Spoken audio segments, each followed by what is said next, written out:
It's Ashley from Need More and welcome back to my channel.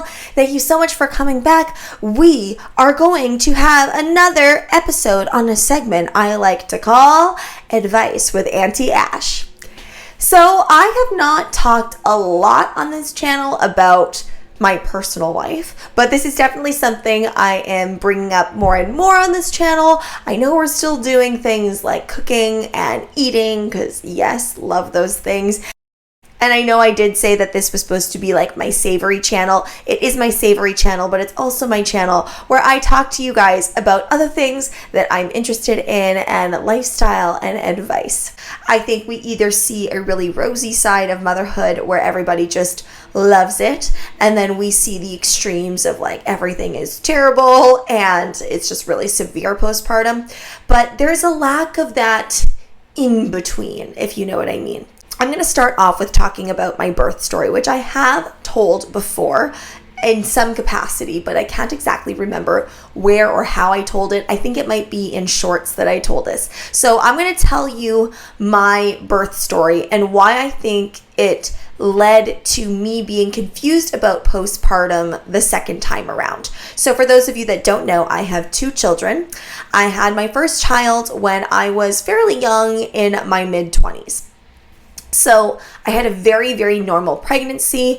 I do suspect that I had gestational diabetes back then, but because I was like a point under, they don't count it unless it is that number, because obviously medically they need to draw the line somewhere. So I was not diagnosed with any gestational diabetes, but I was incredibly puffy and like my skin didn't bounce back normal, and I was large and in charge when I was pregnant with my first, and I actually super embraced it. I loved having a big baby bump, and it was like in my face, like you could see that I was pregnant. So my water broke because I was making cakes. Yes, that is very fitting. And I just, was having what I believe to be a very regular birth story.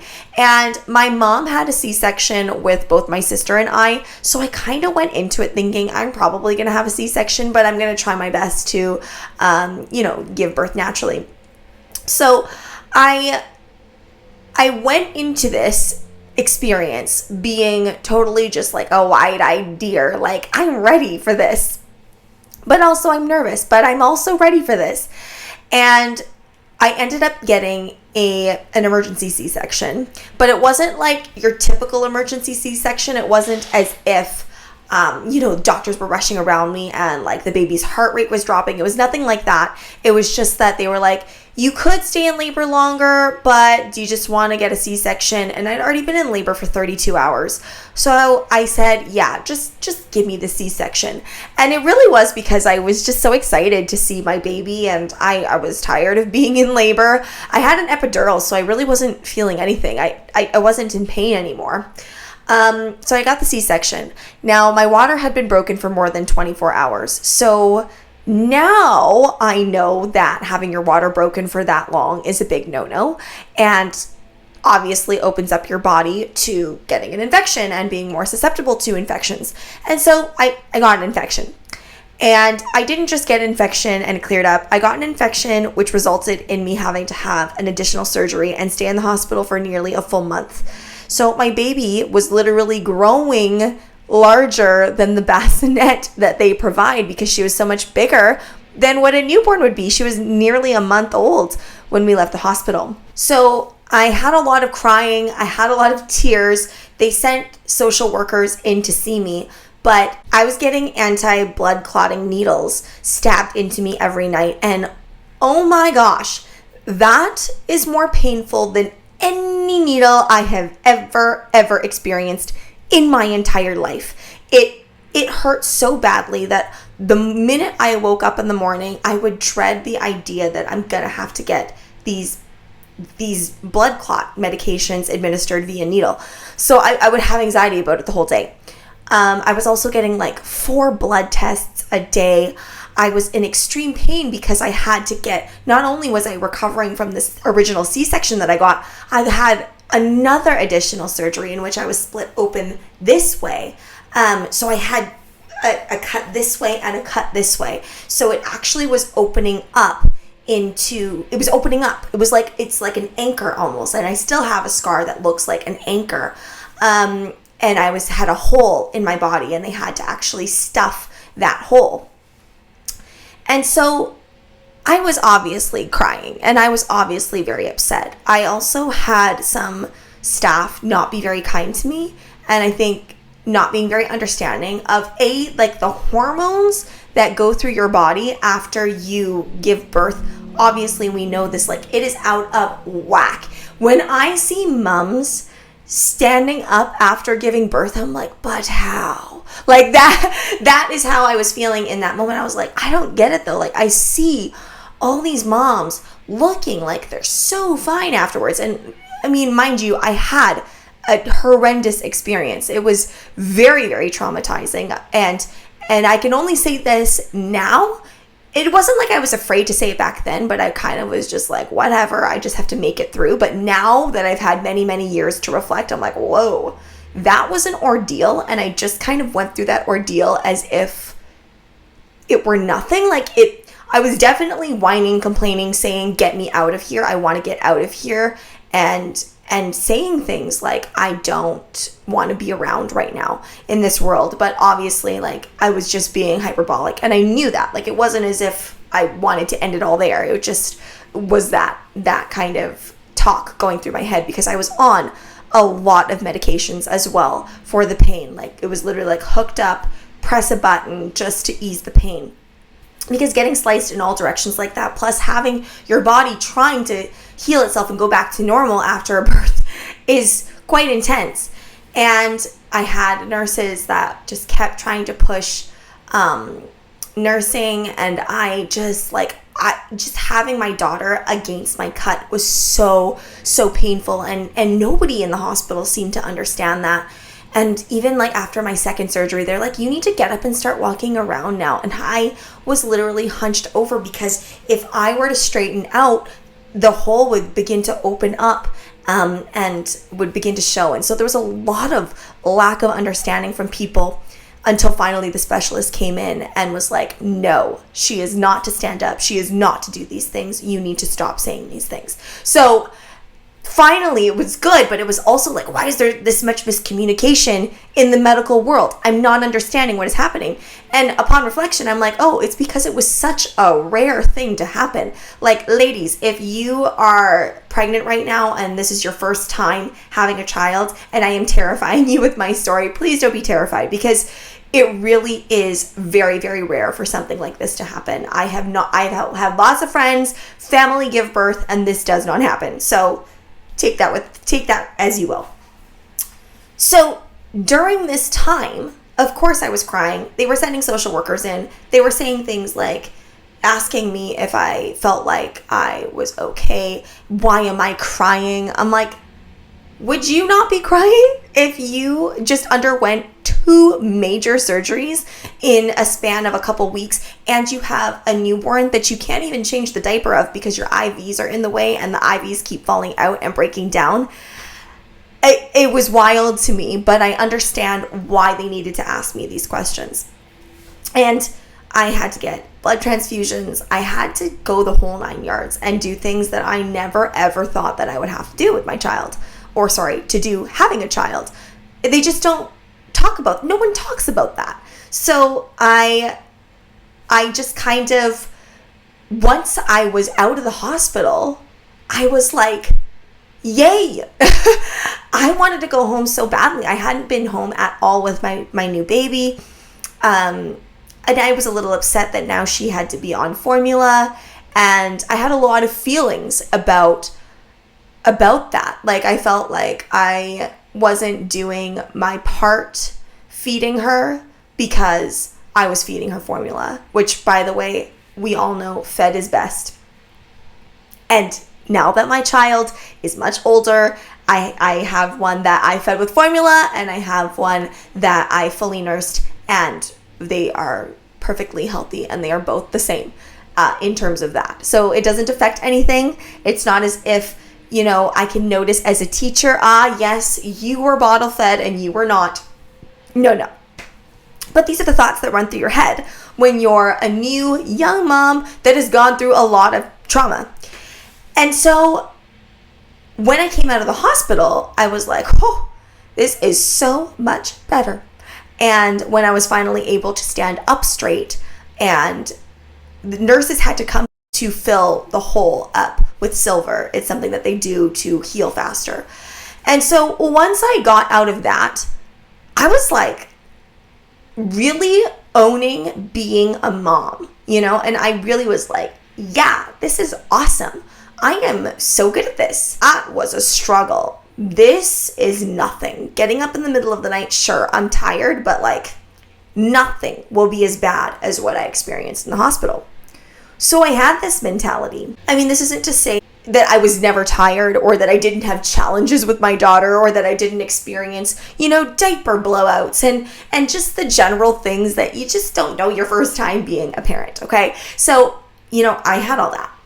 After I had recovered from all of that insane birth story, I was really, really clear with my OB the next time. And I was like, we are not doing that again. If that happens again, there will be major consequences. So my OB and I decided, a planned C-section is going to be way better. Because the whole problem in the first place why I had to get a C-section is I wasn't dilating as fast as people should. So my doctor was like, chances are if you try to do it again, just naturally, you are going to probably run into the same problem. And then we're going to have the same issue.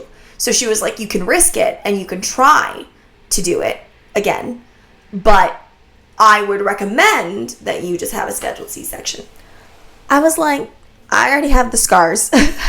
So I rather do the scheduled C-section. It just seems like a much better choice for me and for the baby. Less distress. So this time around, I got diagnosed with gestational diabetes. I was like, okay, that makes sense. And so I looked way better throughout my pregnancy. I felt healthier during this pregnancy as well. I also felt like I treasured every moment about the next pregnancy because I knew I probably only want to have 2 children. So I probably know that this might be the very last time. So I really treasured every single moment, loved every single moment, and I was already making a list in my head of how different things would be in that first month than this first time. And a little part of me was afraid that I was going to experience something horrific like that again. So I ended up getting the scheduled C-section. Everything went fine. I did not get sick, and I was fully able to nurse my baby, which was one of the big things that I felt like I missed out on the first time around. And I was also able to change diapers and do all the things that I have always wanted to do for my child. And so when I went home, I had all these great feelings. I was like, the baby's healthy. I'm finally healthy this time. I remember even a week later, I was running around, walking. The first time around, I couldn't drive for the longest time because I had so many surgeries. It wasn't safe. So I was starting to already feel good. And I was taking my daughter to her dance recital. I wasn't driving, but I took her to her dance recital, and I got her all dressed. I did her hair and makeup all pretty. I felt, once again, I was like, I am just owning it. I am just fabulous. And then it hit me. The baby blues, they used to call it, but let's call it like it is. Postpartum hit me.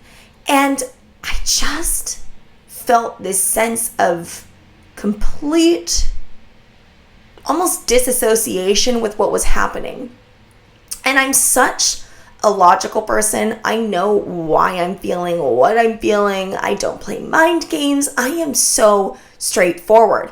So for someone like me to experience this feeling of almost nothingness, it feels like you're circling the drain is what it feels like. And I've had people in my life suffer with depression, and I've always known, obviously, it's something that is negative and I don't understand it. And at that moment, I was like, oh, I kind of understand it now. And everything around me was good. It wasn't as if I had this super highly chaotic household. The house was clean. We have so much support where we live. Both of our families live here. And I just felt this emptiness. And it was like I had people sitting around me. And I would look at them and I'd be like, you're going to go home. And then you're going to probably watch TV. And then you're going to cuddle with each other and fall asleep. Like that was what I had in my head.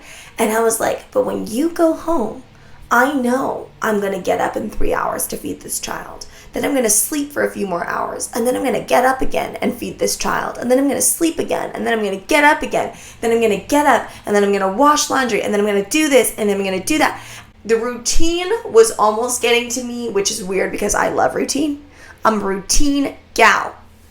And I loved just every moment with my baby.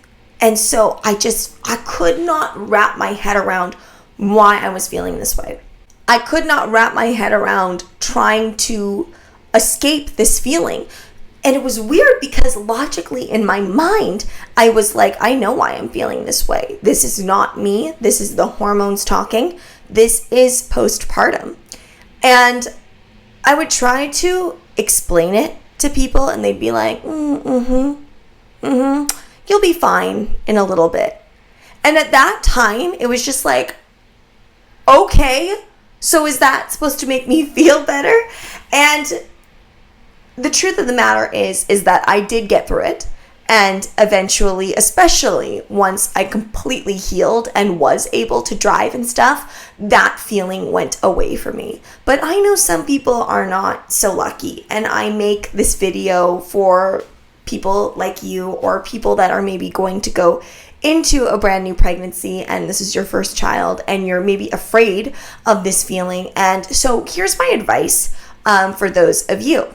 I think one thing that really did help me was that logic of knowing what postpartum was. So reading up about the intensity of postpartum and educating yourself about that, and maybe even talking to your doctor about it prior to having your child can help. Because when I was in the thick of it and I was really, really feeling like, ugh, I hate this feeling, I could tell myself, yes, this feeling is here. You probably experienced it the first time, but didn't realize it because all of these other traumatic things were happening. And maybe the postpartum was exacerbating that whole situation.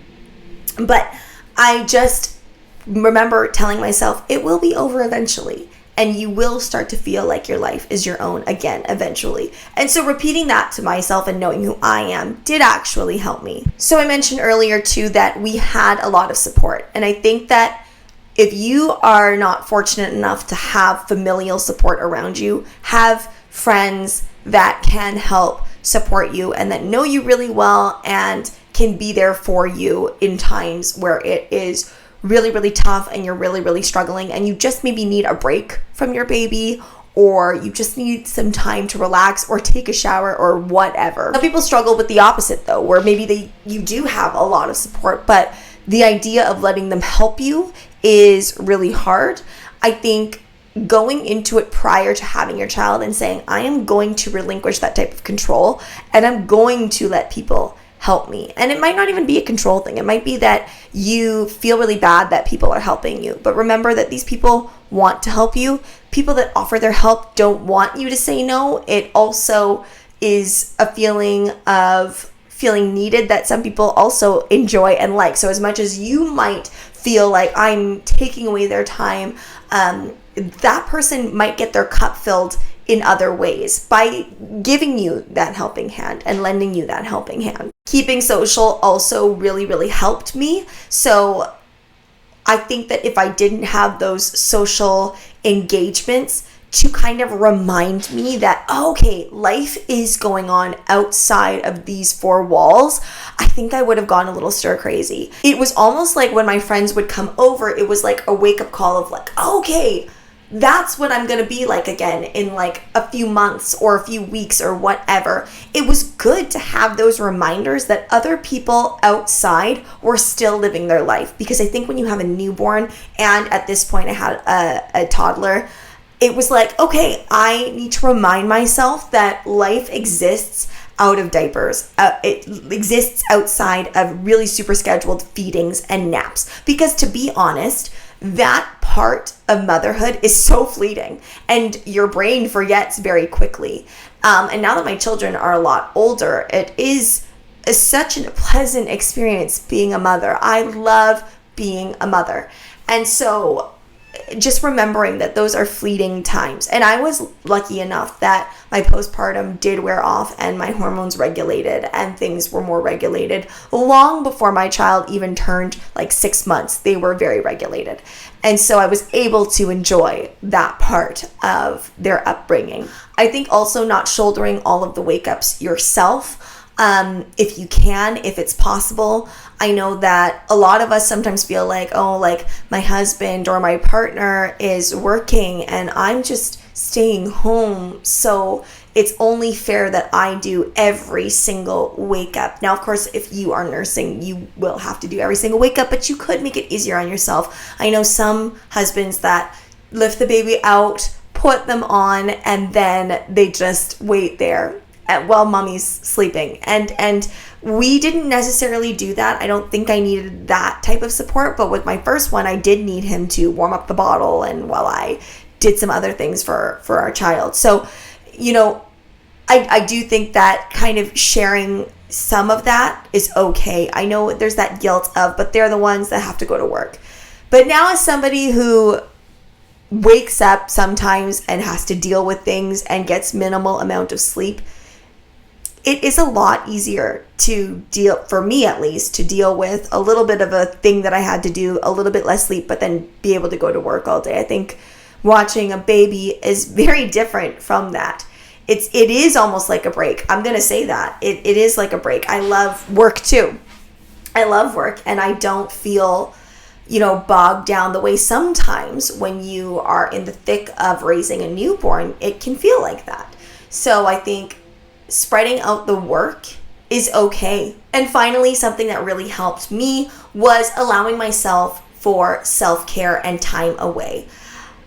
Pumping and giving a bottle or just giving a bottle and saying, I'm going to take an hour or two for myself really does help clear the mind if you are suffering with postpartum and you just feel like you're circling the drain and it just feels like there's no escape. Also, I think watching videos like this really did help me too. Just hearing about other people's experiences and seeing how they came out above it and everything is fine. And I want to tell you, those of you that are struggling with it or maybe you're just afraid of it, you will come out of it. And if it is like a really long-term thing, go to your doctor, seek help, talk to your partner about what you will do if in case something like this happens in a prolonged manner. Thanks so much for watching, guys. I hope you enjoyed that. And remember, if you need more, come on back for some more videos. Bye.